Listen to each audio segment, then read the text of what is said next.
This is the 8th day after my surgery on the meniscus. You can see it's quite swollen and my ankle is swelling a little bit in synergy. Hooray. Anyhow, I am still doing the exercises both with the crutches and off the crutches from the first video, and I would also incorporate some exercises just to help with the flexibility for the feet.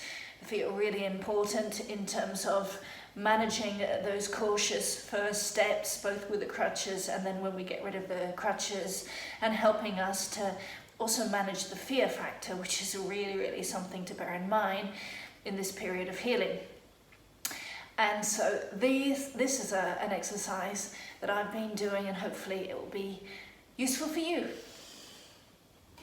So I'd have the wall nearby, get your fingertips and bring them up onto the wall, slightly higher in relation to your head.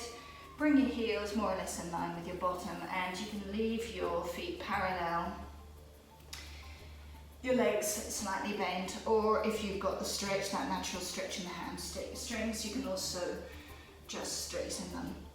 And here you can see that I'm bringing my bottom behind me to give me a wonderful extension. So while I'm at it, I'm going to give myself a nice stretch in the back. For those of us who have been finding walking with the crutches quite trying, this is really nice to iron out some of the backache and whatever you've been experiencing. As regards the feet, this is what I'd be doing, and it's just essentially alternating, bending one leg and then the other, but really pushing down with the metatarsals, and the other foot remains on the ground. And then this is now the leg that's been compromised, so I'm really pushing down with the metatarsal. Another good thing to do is to separate the toes, because that activates the legs as well. Now if you're wanting more stretch, you can actually move your hands a little bit further down, maybe walk back a little bit. You might decide that you want to use a chair and rest your hands on the backrest or even on the chair itself. Or if you are forearmed, you can simply start to use yoga blocks. And again, the choice is yours. You can either have partially bent legs or completely straight. And once again, you're just pressing down with the metatarsals. And then you can do something else which is really good for the kind of hinge action of your ankles, which is simply to bend the legs just a little bit. And you're going to feel quite a bit of resistance with the swelling, but that's okay.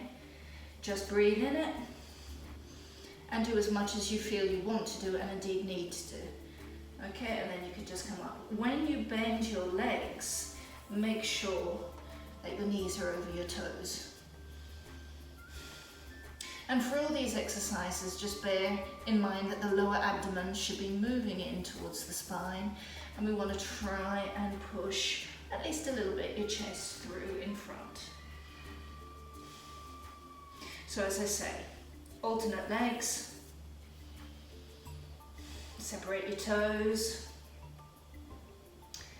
and then you can just bend both knees, making sure that they're over your toes, and that should help with feet mobility and making them ready for the uneven terrain outside.